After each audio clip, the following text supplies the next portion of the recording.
Hey guys, how's it going? It's Target here. Welcome back to another episode of the Tampa Bay Lightning Be a GM. Before we get into this, make sure you vote for who you want me to use in the next Be a GM. The link's down in the description. The finals are underway. We're almost out of time for that, guys, so get that in as soon as possible. All right, so I asked you guys what we should do at the trade deadline, and there were a number of suggestions, most of them outlandish, but for those of you that did suggest nothing, I agree with you. I don't think we should do anything. Our team is doing pretty well here. Decline that. Our team is doing pretty well here as we lose 5-2, but I don't think we have too many worries. I don't know what we would get rid of. That's the only thing. Okay, they want to get Palat back to us for a first and Radulov. Let's see what deal is Palat right now. Got him as a second line forward, 84 overall, 86 passing, only 88 offensive awareness. Yeah, I know he would be considered a second line player, but he's not somebody that we can add that becomes an improvement, you know? Doesn't become an improvement. All right. Boston, a 2-1 loss to Boston. Comes in overtime. Dallas now. Any of these guys have potential? No, probably not. We're at that point where they have a picture. They don't have any potential left anymore. Dallas, a 6-3 win. There you go. Addison with 26 goals now. McDavid with 35 assists. I'd like to see these numbers just skyrocket here in the latter half. And a 2-1 loss, that's not going to happen doing that. 2-1 loss, that comes in overtime. So we haven't lost one in regulation so far this month. Edmonton, they're having a good year. And we beat them 4-3. There's a strong win for us against a strong team. We need to have games like that all the time. Yurko for our first, second, and Radulov. Thomas Yurko, third. They only got him as a third-line sniper. Man, oh man, he never made it up there, did he? Nope, not interested. Not interested. All right, here's New Jersey. 31-19-1. 7-4 win over New Jersey. It's a miracle. Addison only came out with 1 goal. Wonder how many Druin got. Scout assignment. All right, so we finished up. We were in the OHL, I believe. Yeah, let's take a look at the WHL again. So a couple top 10s. We'll scout this one for a month. Find out a little bit more about that. I think we were doing defense there, but that's okay. We'll come back and do that later. Millet. What's the deal with Millet? Corey Millet. Third line forward, sniper. They're really trying to dish out the snipers here, hey? They really would think we want that. No, I don't really want another sniper. We have so many as it is. I feel like if you don't put the sniper on the power play, you're not taking advantage of them. We already got so many. We don't need to. Here's Anaheim.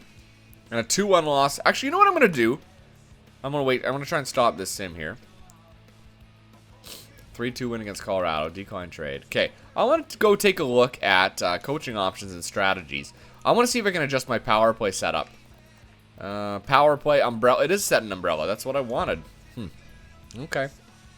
I wanted our guys scoring like crazy on the power play, and the umbrella is the way to do it, especially if you put them on their opposite wing, which they're not right now, but that's okay. All right, Chicago now. They're below 500. Taze and Kane not having a great year. Kenny Ryan. No. No, thanks. Granlund. Michael Granlund. What they got him as a third line scoring forward, 83 overall. No. He does not. He's not better than our boy. He's not better than our guy. Who is it? What's that third line center's name? Cronwall. It's like it's a Detroit Red Wing player name, but I can't remember who it is. That's right, Cronwall. All right. Looks like Addison could have a 40-goal year on our hands here.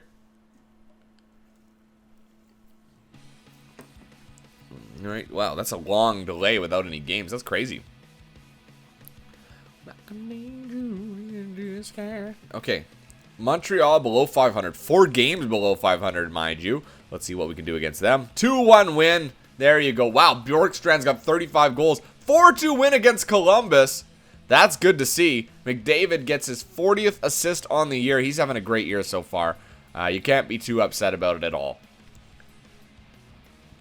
All right, Montreal and then Carolina to wrap up the month. 4-3 loss in overtime, I think. I think it was overtime. And then Carolina and a 3-0 win, and Druin now with 27 goals. All right. So, goals against average, Gibson at a 2.05. You see him at a 9.30 for that save percentage, so he's still doing really well in that upper echelon.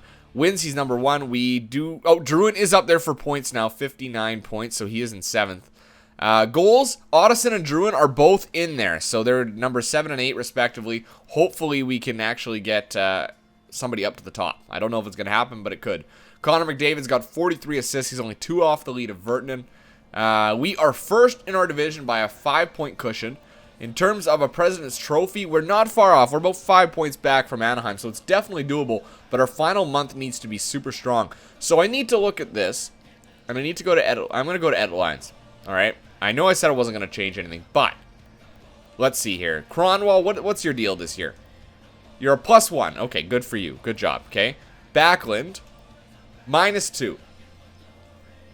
12 points. He's not a producer in terms of that, but he's good defensively. That's the thing that we like about him. Kip Page, 14 points, a +3. I like Kip Page. He's doing his job. Cashman, Doug Cashman. He's at a -10 this year. Unbelievable. He's not having a good year, but he's playing the 4th line. And Rachunik is a -10 as well. And then Ernie, what's your deal, Ernie? 81. Ernie's almost making too much money playing that 4th line. What's his +/-, sorry? -10. I would trade Adam Ernie if there was some value to him. If we could get a 4th line player for him. Like, I don't know what we could change. I don't know what we could add to our top 6 even that would make our team better. Okay, so what's Cronwall's defensive awareness? Only 78. I'd like to maybe trade Cronwall. Let's see what's out there for defensive awareness centers. Page has 88, so he's pretty good. So our problem definitely is Cronwall on that line, probably. Doug Cashman's got 95 defensive awareness. I don't understand why we're having an issue with him. Rachunik, obviously, 99. And then Ernie has, what, 90? Yeah, so maybe we could move Cronwall and Ernie for a more sufficient 3rd line center and a 4th line right wing, possibly. On defense, I think I'd like to move Justin Schultz for another 2-way defenseman, just because he's not producing like he should. And he's 20 points is not bad, but he's not going to get up there. Yeah, I'd like to get another 2-way defenseman. So that's maybe on our shopping list here. I know I said I wasn't going to change anything, but let's go to GM options. GM options. We're going to go trade negotiation. Trading block. So we'll do it like this. We are looking for a top 4 defenseman. Anywhere in that age, I suppose. Okay, so let's see what we can find. I want to find somebody that's a 2-way defenseman. Alright, what about Pulock? What's his deal? 2-way defenseman, 86 overall. Not the great offensive awareness, but 93 defensive awareness. What's Schultz look like? Hold on. Schultz, here he is. So we can get an idea of what we got. He's got 88 defensive awareness, so we're looking for a guy with really good defensive awareness. Marincin, 86 overall. You know, these guys are all in that same value range, you know. Rundblad, David Rundblad, offensive defenseman, no. Forbert, no. Elliott, okay, a 2-way defenseman. I guess I'm looking for just a player with good defensive awareness, because Justin Schultz, he's got 88 defensive awareness, but man, oh man, that 97 offensive awareness, he should be scoring, but he's not. You know what, I'm going to leave the defense for now. I do want to find a forward. A 3rd line forward. Let's see what we can get here. 3rd line forward, Miller, JT Miller, 67 faceoffs, 89 defensive awareness. Watson, 84, 89 defensive awareness. Eakin, okay, who's got the highest defensive awareness? That's what we're going to look for here. Because I want to find a good defensive player. Alright, Bennett is the highest. He's 80 overall. He's got 92 defensive awareness. The highest center is Kyle Pettit. Obviously, we have him, so it's really not much of a deal there. I mean, we could just trade our boy away, Cronwall, and then just play Pettit on that 3rd line. He could do that. I mean, he's a good passer. We could do that. And then they got Posikorovsky, blah, blah, blah. Okay, so let's find then the highest defensive awareness right wing, Blaine. Lewis Blaine, he's 4 yellow stars. He's a good 2-way forward. He could play that 4th line really well. So I'm going to throw Blaine on there. All right, let's go to Blaine. All right, so we're going to throw Blaine on, and we're going to go and throw Cronwall on as well. Okay, and then we're going to actually add on Ernie. Oh, no, this isn't. Shit, no. Ernie. Where's Ernie? Adam Ernie. They don't want Ernie, so I won't dish him right now, okay? I'll hold on to him for now. We could pick up, what can we do with this? That increases our fourth line. It makes our second line. Yeah, it's better there. Okay. Now, they would want to get rid of Giroux, Claude Giroux. 85 faceoffs, pretty good. No, I don't want to get Giroux. Zach Cassian, 85 overall, 33 years old. Not the best defensive awareness. I'm looking for a fourth liner, right? Or a prospect, I suppose. What's their highest rated prospect? Keefe? Ken Keefe, he's got 85 defensive awareness. Not bad, I suppose. Not great, though. Blaine, we're already taking. Keefe. Rourke, what's the deal with Rourke? Steven Rourke, 77 overall, two-way forward. 79 face-offs, 82 defensive awareness. The guy is going to play eventually. We could throw Rourke on there, and that would bring the value quite close, but they don't want to get rid of either of these guys, so it's probably a stretch in asking for both these guys. But I would make this happen. I would do this trade. Lewis Blaine. Yeah, Lewis Blaine for Cronwall. Blaine and Rourke for Cronwall. I'd make that trade if they're willing to accept it. Will it go? It won't. I figured that wouldn't happen. So let's take Rourke off. Let's ask for a pick. Will they give us their first? They might give us their first. No, they probably won't give us their first. Their second. They would definitely give us their second, and we could probably squeeze the third out. We don't need it, but this would go. You know what? No. Screw it. I'm sticking with the team we got. I don't want to change anything if we're winning. We're still doing well. 37, 19, and 5 is a good year. Screw it. We're just going to go forward. We'll go up to the trade deadline. Let the chips fall where they may. We'll see what goes on here. All right, we got a pretty good defensive team. You got to have an offensive spark on that third line, too, and Cronwall brings that at a good value, too. And a 5-2 win there. So we'll decline that trade. A 5-2 win over Buffalo, so that will push us even further into our division lead. Drew with his 30th goal of the year. McDavid with 46 assists. Here's Vancouver. How's Van doing? And a 5-3 win over Vancouver. I'm going to do a trading block. We'll do best what they suggest. Okay, good enough. Okay, we'll go up to the LA game. And we will begin the trade deadline. Let's see what comes up. All right, we got a call from Nashville, so let's see what Nashville wants to do. They want to do our third for Jeff Walker. Jeff Walker, a 76 overall grinder. I'm going to say no to that right there. Like, you're getting a third-round pick. Third-round picks really have no value. I'd rather just hold on to the pick. You never know what you're going to get with that.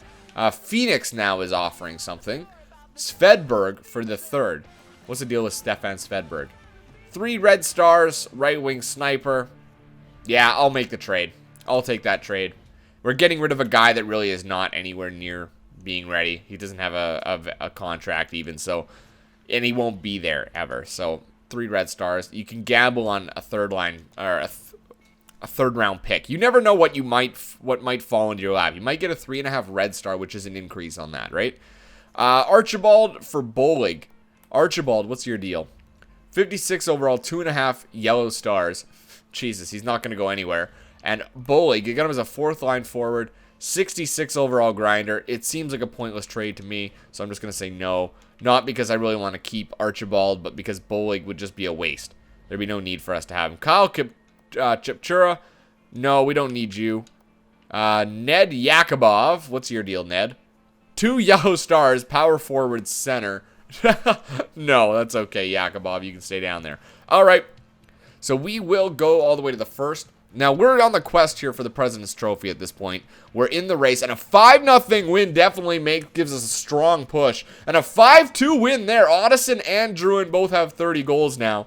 So, a good year. We'll probably get to 40 for both of those young players. Hopefully, one of them might get 45. That's about all we can expect. We won against Calgary here as we scout some stuff. Defense. Now, we checked in the WHL before, and we got a couple top 10s and a number of first-rounders. I'm going to scout the... Oh, you know what? I'll scout here for a month. We'll see what we get for this top 10 player. All right, to the first. Remember, this is the final season we're going to be doing with these guys, all right? So, We'll finish up the year in this video, do a wrap-up of the year, and then we'll go and do the playoffs in the next one. So that's just the nature of it. We are almost done, almost through, ready to start the next one. 2-1 loss to Detroit. All right, guys, hop back on that pony. That was an OT loss, so we do get a point out of it. And that brings us to what? 90 points on the year, actually, with that. Toronto now, they're a weak team. We can beat them. Come on, guys. Weak teams we have to beat. 9-2. Oh, man, did we beat them. Florida up next, 29-29-9. We can beat them too. And a 4-2 win against Florida. McDavid close to that 50 assist mark now. Nashville, 31. Oh, and a 4-0 win over Nashville. Addison with 32 goals. 27-37 and 5 of the Islanders. We can beat the 5-4 win over the Islanders. We're making a huge push here for the President's Trophy. Addison notches a couple goals. McDavid with 2 assists. Here's Buffalo. They're having a strong year themselves, but we've had the number on them lately. Can we keep that going? And a 5-4 win against Buffalo. Things are rolling on here. McDavid gets his 51st assist. Here's Detroit now, and a 3-2 win against Detroit. Florida again, we beat them last time. Can we do it once? 4-3 win against Florida. Druin with 37 goals. Montreal now, 31-36 and 5. 3-1 win against Montreal. Addison with 37 goals. McDavid with 54 assists. Oh my God, and one more game left in the month. Against Ottawa, one more win, guys. Come on. And a 3-2 win against Ottawa. Did we lose this month? Oh, we did against Detroit. We lost once this month, I think. Yes, we lost once this month against Detroit. 2-1 the game was, and we keep winning here. We've only got 1, 2, 3, 4, 5 games left. I want to look quickly to see where we are in the standings. 108 points. We are well in the lead now for the President's Trophy. It's almost a lockdown. We just need to finish this season out strong and just win, just keep winning like we are. Unbelievable right now. Unbelievable. At 108 points? Yeah, 108 points. That's crazy. Good teamwork here. Here's Buffalo now. We can beat them again. Keep the streak alive. A 4-3 win against Buffalo. Oh my God, they're still rolling along. Addison almost at 40 goals. Here's Toronto now, well below 500. Come on, guys. Keep it going. Keep the fire going. Burn it all down. 4-1 win against Toronto. Here's Montreal. Come on, guys. Keep it going. This is unbelievable right now. And a 6-0 win against Montreal. No, I'm not scouting until the end of the year. Addison with his 42nd goal. What a streak. All right, Mini and then Philly back-to-back. Come on, guys. Pull through. This is going to be a tough test here. Those back-to-back games take a toll on a team, but you could do it. Mini's at 500. We can beat him. 3-0 win against Minnesota. Here's Philadelphia now. They're above 500, but we can do it. Come on. Come on. 7-3 win against Philadelphia. We got 1 game left against the Pittsburgh Penguins. Here it is. Right now. 1 more win to finish the year, guys. Come on. You can do it. I believe in you. I believe. Yes, they did it. Unbelievable. Okay, scout assignment. We need to send our guy before he starts losing his mind. All right. Oh, there's a good goalie there in the United States. Let's take a look at him for a month. Slupka. All right. What a way to end the year. Let's count. I'm going to go to the calendar and we'll count it that way. How many wins in a row did we have? 1, 2, 3, 4, 5, 6, 7, 8, 9, 10, 11, 12, 13, 14, 15 wins in a row. 15 wins. In 16, 17, 18, 19, 20, 21, 22, 23 games, we lost 2. In 23 games, we went 21-2. For all we know, this is an OT game, too. That could have been an OT game. This was an OT game. So we went 21-1-1 at the very worst. If at the best, it would have been 21-0-2. That's crazy. What a stretch of games at the end of this year to put ourselves into the lead. Goals against average, Gibson comes in third at 2.03. He comes in at a 9.30 for save percentage. Very good, elite level. Gibson has the most wins out of any NHL goalie at 50. For points, we had 2 players up there. Addison had 86 points. Druin had 85. Goals, Addison with 44 and Druin with 42. McDavid had the most assists in the NHL with 63 assists. 120 points is what we finished the year with. That's a grand total of 13 points higher than second place, which was Colorado. That's unbelievable. All right, let's do the season wrap-up right now. We'll go to Stat Central. Team standings, we're going to get a few awards here. So we won the President's Trophy. No doubt about that. Colorado actually has one more game left, but we've clinched the President's Trophy. 120 points is going to do it. Goals for per game, number 1 in the league, 3.18. Goals against per game, number 1 in the league at a 2.10. So we'll win that award too. Power play percentage, we were 5th at 19.8. And our penalty kill, we were 6th at 84.2. I think this has been our most successful year so far, guys. I don't think that there's any doubt about it. We'll take a look at player stats in this wrap-up here before we get into the playoffs. What a finish to this year. Unbelievable. I'm so glad we didn't make a trade at the draft, or at the deadline, because that was big. All right, so Otteson had 86 points. Druin had 85. McDavid at 81. A good number for him. How many did he have last year? Much better than last year at 77. So a good year for McDavid. Scheifele only 66 points. He had a much more human year. Marleau had 65 points, so he dropped a little bit over the last couple years. Boucher, 45 points. Not great, but he's still scoring with 28 goals. That's not bad at all. Dumba, the highest scoring defenseman, 45 points. You see Cronwall on the third line ended up having 41 points himself. Good for him. Dougie Hamilton with 39 points on the year. I told you he'd be about there, so that's better than that's his best in the last 4 years. Justin Schultz puts up 38 points, so that is comparable. He did end up picking up. Ekblad with 34. That's not his best in the last 4, but it's okay. Page, 22 points in his first NHL campaign. Good for him, Kip Page. Ernie, 18 points. That is on par with what we expect from Adam Ernie. Anthony D'Angelo, 17 points. That is on par now compared to that 1 year where he started things off at a bang. Backlund had 14 points, 157 penalty minutes. Actually finished +2. Doug Cashman finished +1 after being -10. What an improvement for him. Only 22 penalty minutes, 13 points. Rachenik, +5 and 12 points. Good for him. Those guys really brought the thunder there. And then Preston Sutton, +2 as well. Unbelievable. I think everybody finished in the plus. I don't think there was a single negative player. Yep, the worst were Ernie and Cashman at +1. So that was a good finish for us. Goalies, save percentage, John Gibson at 9.296. I don't know why it says 9.3 in the other one, but 9.296 for him. 9 shutouts on the year. Even Tristan Jerry had a 9.185. He had 1 shutout. He didn't play that many games, but that's all right. A 9.185 is pretty close to elite as well. So good for those guys. They both played phenomenally for us this year, guys. And we're looking forward to the playoffs. So when we come back, I'm going to get the playoffs started and we'll get it simmed. We'll find out who we're going to play in the first round when we return. Don't turn away too soon, guys. This series of Be a GM is almost over. Another one about to begin. Let's go out with a bang. Let's win our 3rd cup in a row. All right? So until next time, I'm Target Audience, and I'll catch you guys out on the ice.